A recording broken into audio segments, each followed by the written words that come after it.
Yes, so welcome back to another series on Know Your Waves plugin. So today I'm going to be talking about the Waves CLA-2A plugin, a remarkable tool that has redefined the art of compression in our audio world. So we're going to explore this plugin's features, capabilities, and everything I think you need to know about this plugin. The Waves CLA plugin is a tool-based software emulation of the iconic Telatronix LA2A, a hardware compressor that has been used on countless hit records since the mid 60s.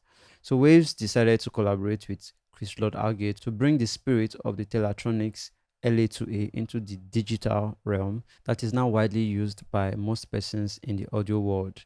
The CLA2 is widely used on various sound sources like the vocal, bass guitar, electric guitar, acoustic guitar, drum buses, pianos, and so on.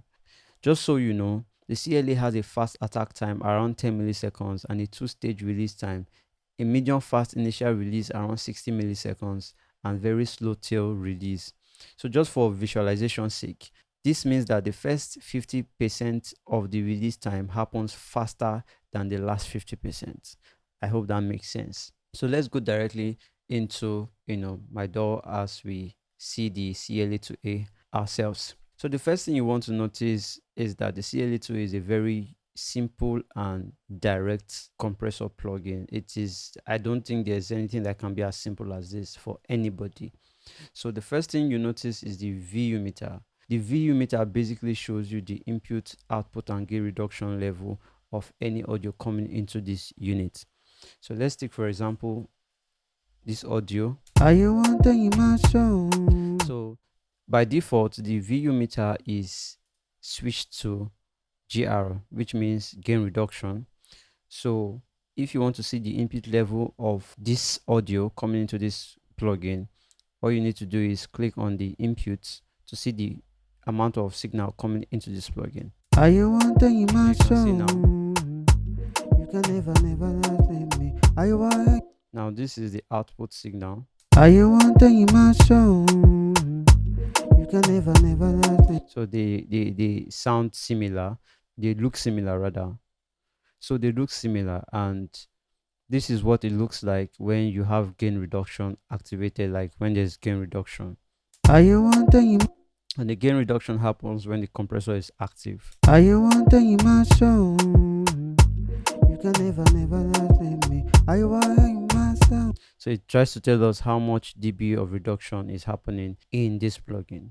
So that is basically it about the VU meter. So the next thing I want to talk about is the gain knob. The gain knob is exactly what it says it is. So it helps you add more volume, to the compressor. Are you wanting my song?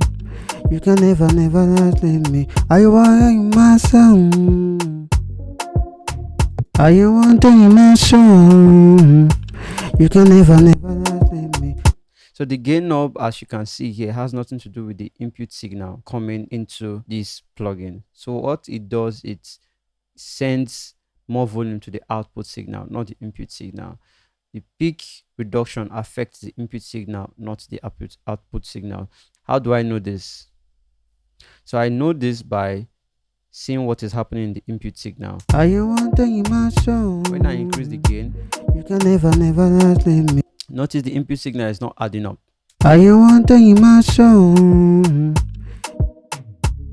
Whether the gain knob is around 0 or not, the input signal still remains input signal. So but what this gain does, it affects the output signal. This is the output gain. So after compression, you tend to get more level, more volume from this gain, not the other way around. So it's kind of opposite the CLA-76. The CLA-76, the more you push up the input gain, the more compression happens. Do you get? So for the CLA-76, this output knob is exactly what is here, but it's not titled or named output gain. So it's just titled gain. So just for you to know, because a lot of people feel that once you increase the volume here or you increase the gain here, you have more compression. No, you're not having more compression. You're just augmenting for the gain reduction loss, like the volume loss that you're already getting. So maybe you want to add more gain, to the signal so that you get bring back your level up. So this is what it does. So the peak reduction is simple as it is basically what it says it is. So Are when you I'm playing wanting signal, my song? You can never let me. Are you wanting my song? so it begins to compress. The higher I go, it begins Are to you compress. wanting my song? You can never let me. Are you wanting my song? So that is the beautiful part of this plugin. All you need is just two knobs, and that's basically all you need, to have a good sounding vocal, or any other instrument that you decide to work with. So the next part of this plugin is the compress and limit switch. So basically what this does is that it increases the ratio of compression. So with a compressor, it has lower ratio, maybe like 3:1, 4:1, 5:1, but with a limiter, it has higher ratio, let's say 10:1 and all of those, higher numbers. So it tends to limit the signal really hard compared to when it is switched to compressor. So let's listen to what it does. Are you wanting my song? If you listen to the vocal, you can hear how aggressive the vocal is sounding. Are you wanting my song? Are you wanting my song? If you listen to it compressed, it has more life to it, has more freedom to it. If you listen to it with the limiter, it sounds like a rock vocal already. Are you So these are the different characters you can get from this plugin. So the next thing I want to talk about is the high frequency and flat knob or switch.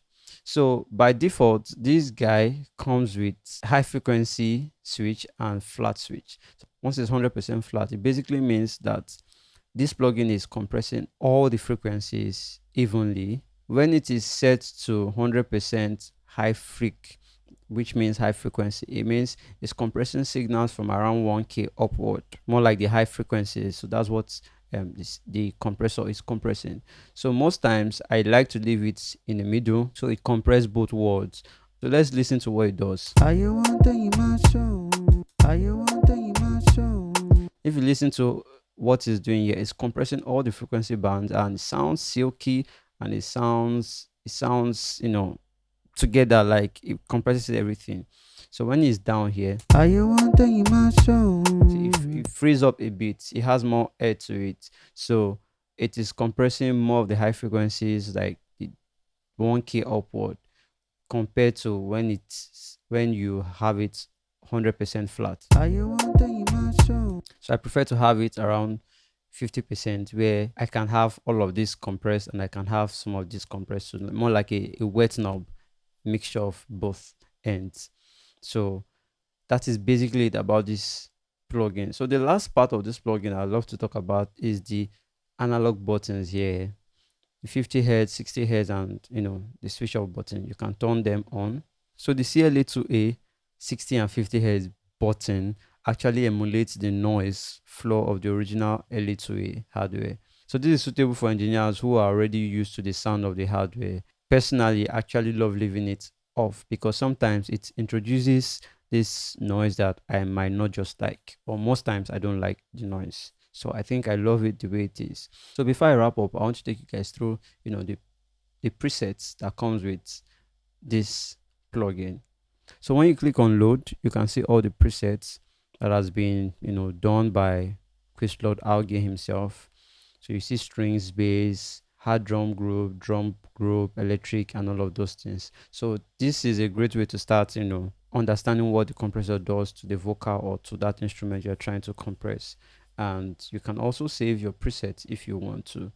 So that is basically what you need to know about the CLA-2A. Please do not forget to like, do not forget to subscribe, do not forget to leave a comment, ask questions where you feel you are confused, and I will do my best to reply as soon as I can.